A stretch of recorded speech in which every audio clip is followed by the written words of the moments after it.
चिरंजीवी कृष्ण कुमार बाबा, चिरंजीवी कुंजेश बाबा, चिरंजीवी सानिध्य, चिरंजीवी आश्रय, चिरंजीवी अनुग्रह और सभी अनुग्रह पात्र हमारे वल्लभीय व्रज परिक्रमा के वल्लभीय वैष्णवजनों, बड़ा आनंद है और आनंद के लिए कोई शब्द नहीं होते, सिर्फ अनुभूति होती है। दोनों बालकों ने, दोनों बाबाओं ने खूब सुंदर ब्रज भाषा में सुंदर वचनामत किए। प्रथम बात तो हम जानते हैं कि आज हमारा प्रथम पड़ाव है मधुबन, प्रथम दिन है कह सकते हैं। लेकिन एक मर्म की बात जो छूट न जाए और अति महत्व की है, वो क्या है कि लोक भाषा में कह सकते हैं कि आज हमारा प्रथम दिन है, लेकिन एक बात याद रखो, आज प्रथम दिन है इतना नहीं है, आज प्रथम रात्रि भी है। ये क्यों भूल जाए? आज की रात हमारी शुरुआत है। आज की रात शुरुआत में आज हमारे मन में, हमारे विचारों में, हमारी झाड़ी में, हमारी मिश्री में, हमारे लिए हुए महाप्रसाद में, हमारी ली हुई सांसों में जो व्रज की गंध जो प्रवेश कर गई है, उसका अनुभव आज से आपको शुरू हो जाएगा। ये मान के चलना आप, आज का दिन तो है, लेकिन आज की रात्रि जो है, अपने वहां जब किसी की शादी होती है तो प्रथम रात्रि लोग बड़े उसको बड़ा महत्व का दिन मानते हैं। तो ठाकुर जी के साथ ब्रज में हम जब आ गए हैं तो ये प्रथम रात्रि को कैसे भूली जाए? समझ लो मेरी बात, ये बहुत महत्व की बात है। दिन तो थकते पड़ते गिरते संभलते बीत जाएगा, रात में जब आप पड़े हो गए अपने पाल में, तो वो कृष्ण कन्हैया जो है अपना जादूगर, वहां भी आपको छोड़ने वाला नहीं है। समझ लेना मेरी बात। आप किसी प्रकार के सामान की, पेटी की, बिस्तर की और दरवाजा बंद है खुला है उसकी चिंता मत करना।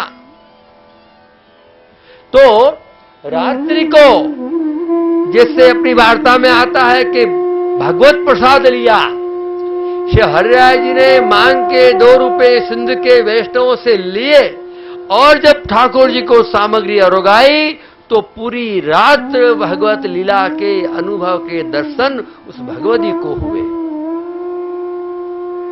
इसलिए आज की शुरुआत वो आपको प्रैक्टिस करने की रात है। ठाकुर जी को तो प्रैक्टिस हो चुकी है बहुत, क्योंकि जिंदगी की सारी रातें अपने घर में बिताई हैं। लेकिन ब्रज की जो मधुबन की जो प्रथम रात्रि है, ये मान के चलना कि मेरा साक्षात अंगीकार, जिस प्रकार अपनी शादी हुई प्रथम दिन अपना बीता होगा हर किसी का, आज बोले 80 वर्ष के हो कि 20 वर्ष के हो, तो वो याद करके मानना कि मैं वही नायिका हूं और वही सिन्हा जी मेरे साथ खेलने आने वाले हैं, वही सिन्हा जी खेलने आने वाले हैं, मान के चलना। आप देखो फिर कैसा आनंद आता है। सकल व्रजवा पोहड़िया वालो करे विविध रसदान जी, ए लीला मारे मन वसो भक्त मांगे मान जी। ये बात यहां है। और जैसे अभी बाबा ने कहा कि भोजन तो मिल जाएगा आपको, ये जितनी भी व्यवस्था है आपके अधिकार क्षेत्र की है। लौकिक दृष्टि से कह रहा हूं, लोक दृष्टि से, मैनेजमेंट की दृष्टि से, ये जितनी भी व्यवस्थाएं हैं भोजन की, रहने की, खाने की, पीने की, लाइट की, जो कुछ, ये आपके मैनेजमेंट के अधिकार क्षेत्र की बात है। उसकी पूरी कीमत आपने चुकाई है, दो राय नहीं है। लेकिन जो आपको ब्रज की रज मिलने वाली है, जो वस्त्रामत मिलने वाले हैं, वल्लभ की जो प्रसन्नता मिलने वाली है, ब्रज का आनंद जो मिलने वाला है, उसकी कोई कीमत कोई चुकाता नहीं है, वो कृपा से मिलेगी। इस आपकी चुकवनी में वो कृपा नहीं आती है, वो मैनेजमेंट की बात है। लेकिन इस मैनेजमेंट के ऊपर एक गोवर्धन का मैनेजमेंट है। वो क्या है कि भक्त खर्चे के ना खर्चे, इतने वर्षों का विरही भक्त, इतने वर्षों का ताप क्लेश युक्त भक्त, इतने वर्षों का वल्लभ की वाणी सुना भक्त मेरे इस ब्रज में आया है, तो इसका लीला का सुख, भाव का सुख, दीनता का सुख, विरह का सुख, प्रेम का सुख, आरती का सुख, मिलन का सुख, सारे सुख मैं इसको दूं। इस ठाकुर जी का मनोरथ रहता है। हम क्या मनोरथ करेंगे? अरे हमारे मनोरथ तो पैसे खर्च के होते हैं, और ठाकुर जी जो हमसे मनोरथ करते हैं वो दान से करते हैं। तो एरे मंडाणु मूल हरि इच्छा श्री वल्लभ शरण थकी सौ पड़े सेलू। देखो, गुजरात से, पंजाब से, देश से, विदेश से, कहां से, दूर दूर से वैष्णव जिनको हम प्रथम बार देख रहे हैं, वैष्णव भी प्रथम बार जिनको देख रहे हैं, मिल रहे हैं, ऐसे कहां से वैष्णवों की भीड़, वैष्णवों का समूह, वैष्णवों का रसभाव लेके सब यहां ब्रज में पधारे हैं। ये कोई मात्र सामान्य लोग तीर्थ यात्री नहीं है जो चार धाम घूमते फिरते हैं। ये वो है जिनको ठाकुर जी का नाद तो सुनाई दिया है, लेकिन ये नाद कहां से आया ये समझ नहीं पड़ी, उसके लिए यहां आए।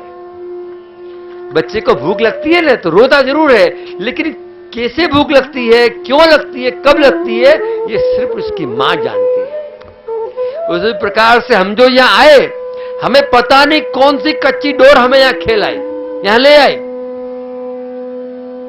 इस सारे के पीछे हमारे महाप्रभु जी, गुसाई जी, यमुना जी, गिरिराज जी और सिन्हा जी का सारा खेल रचा हुआ है।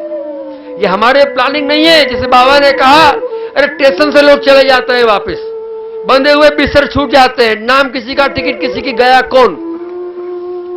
जैसे दांत बेचारे मेहनत करते हैं, जीभ मस्ती मारती है, सब लेती है।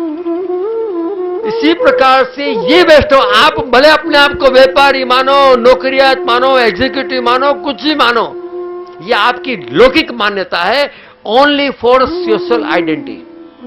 आपकी असली मान्यता तो अब शुरू हो रही है कि आप क्या हो, वो भक्ति के रंग के साथ, प्रेम के रंग के साथ, आवेश के रंग के साथ।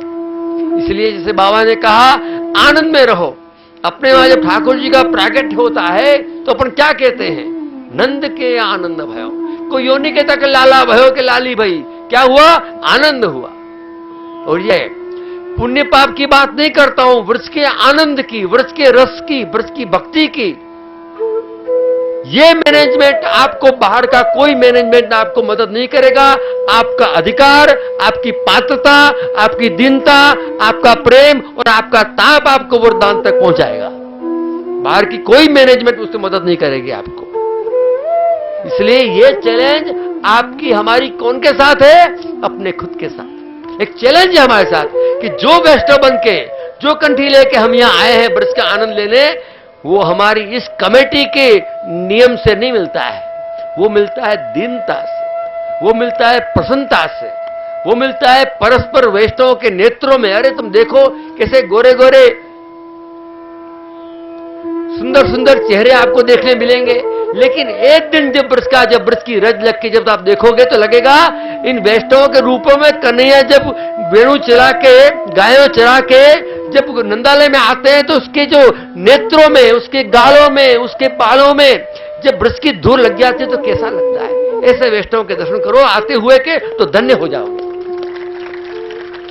वैष्णवों को जब परिक्रमा करके जब आते हैं पाल में तो वही रज कितने रूपाले रूपाले गोरे गोरे चिकने चिकने चेहरे, लेकिन जब ब्रज में आके जब ब्रज की रज में थोड़े थोड़े श्याम होने शुरू होते हैं तो लगता है कृष्ण प्रवेश कर रहा है।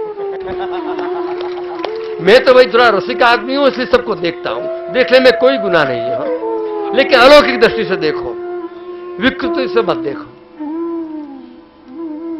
हमारा गुजरात का एक कवि कहता है कि सौंदर्य पामता पहला सुंदर बनવું પડે છે। तो ये रूप मार्जन ताकि ये रूप मिठाई, ये रूप मिठाई को देखने के लिए ऐसे नेत्र बनाने पड़ेंगे।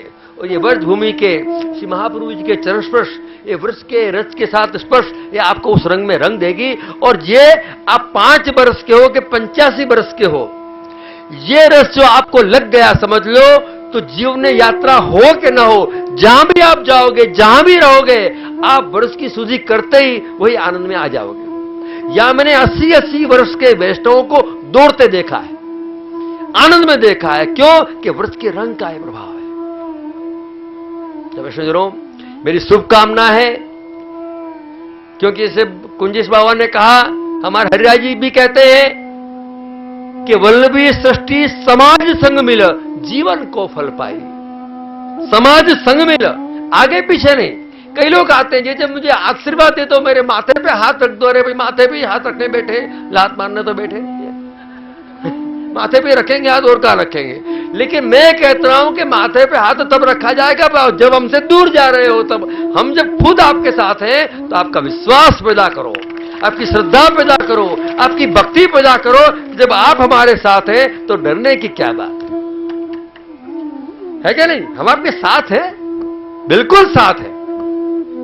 इसलिए किसी भी वैष्णव को मैं ये मानता हूं कि भले मैनेजमेंट, जैसे बलवंत भाई ने कहा, हम आचार्य बालकों ने मनोरथ किया, कमेटी ने इसको प्रोत्साहित किया, वैष्णवों ने संभाला, सबों ने, लेकिन इस मनोरथ के पीछे यहां बैठे हुए एक एक वैष्णव का हाथ है। एक एक वैष्णव उतना ही अधिकारी है जितने हम हैं। क्योंकि आप एक व्यक्ति भी नहीं होते तो होता यात्रा नहीं हो सकती हमारी। हर व्यक्ति का भाग्य, हर व्यक्ति का सौभाग्य, हर व्यक्ति का अधिकार हमारी इस परिक्रमा से जुड़ा हुआ है, चाहे 5 वर्ष का हो चाहे 95 वर्ष का। याद रखना, आप सबके भाग्य, आप सबके सौभाग्य, क्योंकि भाग्य सौभाग्य से यमुने जो देनी, इसलिए नियम के लिए श्री यमुना जी को हमने पहले स्पर्श कर लिया है। इसलिए छोटे से छोटा बालक भी हो, वह वृद्ध भी, हर व्यक्ति जो अपनी इस वल्लभी परिक्रमा में जुड़ा है हमारे मनोरथ का साक्षी है और हमारे साथ है। उन सब के आशीर्वाद मिलके, जैसे प्रभु जब अंतर्धान हो गए तो गोपीजनों में दैन्य प्रकट हो गया, और दैन्य का परिणाम यह हुआ कि अन्वेषण करने के लिए ब्रज में निकल पड़ी, पत्तों से, वृक्षों से, पशुओं से, रथ से, कि तुमने देखे हैं, तुमने देखे हैं। अरे मेरे भाग्य से नहीं तो तेरे भाग्य से कहीं तो कन्हैया मिल जाए। तो यहां हम सबके भाग्य जुड़े हैं, देखो किसका भाग्य रंग लाता है। आज मैं ये कहता हूं कि सबके भाग्योदय हो गए हैं। मैं गोसाई बालक होते हुए भी ये नहीं कहता कि मेरे भाग्य से मुझे कन्हैया मिले। विश्वास जरूर है, लेकिन इतना विश्वास जरूर है कि इन भगवती वैष्णवों में तुम भले अपने आप को संसारी लौकिक जीवा तेवा मानो, लेकिन हम आपको जीवा तेवा नहीं मान सकते। हम आपको वल्लभ के ही मानते हैं, क्योंकि जगत जुए सारों ने वल्लभ जुए मारो। आपको जब अपना माना तो आप वल्लभ के हो, और आपके किसी में से हर वैष्णवों के भाग्योदय हो गए हैं। वो उन्हीं की लीला में से कहीं न कहीं वल्लभ कृपा करेंगे, और एक जीव के कारण अनेक वैष्णवों का कल्याण, अनेक वैष्णवों का अनुभव इस परिक्रमा में होने वाले हैं, जो आप कह नहीं पाओगे, सिर्फ देखते रहोगे। क्योंकि प्रगट किए रस जाए, कई लोगों का ऐसा होता है वो सहन नहीं कर पाते, वो तुरंत कह देते हैं, और कहने से क्या होता है, रसाभास हो जाता है। प्रेम तभी पलता है जो पुष्टि का मतलब क्या, हृदय में रही सो पुष्टि और प्रकट हो गई सो मर्यादा। तो ये पुष्टि के भाव को हम सब कोई न कोई रूप से, कोई न कोई संकेत से प्रभु हमें पकड़ेंगे, छुएंगे, छेड़ेंगे, मिलेंगे। चाहे प्रेम के रूप में आए, चाहे विरह के रूप में आए, चाहे भक्ति के रूप में आए, चाहे स्नेह के रूप में, कोई न कोई प्रकार से हमको व्रज के ठाकुर का स्पर्श होने वाला है। और वो स्पर्श कैसा होता है, खाली कन्हैया स्पर्श नहीं करता है। श्री यमुना का स्नेह, वल्लभ का तापात्मक माधुर्य, गोसाई जी का पर क्या भाव का चंद्रावली का स्नेह, और निकुंज नायक, चारों मिलकर स्पर्श करते हैं, तब अनुभव होता है। खाली श्रीनाथ जी मिलकर अकेले क्या करेंगे, जब वल्लभ नहीं होंगे, यमुना जी नहीं होंगे, गोसाई जी नहीं होंगे तो। समझे मेरी बात? वर राजा एक लोग बैठो है, वर राजा एक लोग बेचारे वर राजा को बैठा, क्या करेगा वर राजा? उसके बारात चाहिए, बहू चाहिए, बैंड बाजे चाहिए, है कि नहीं?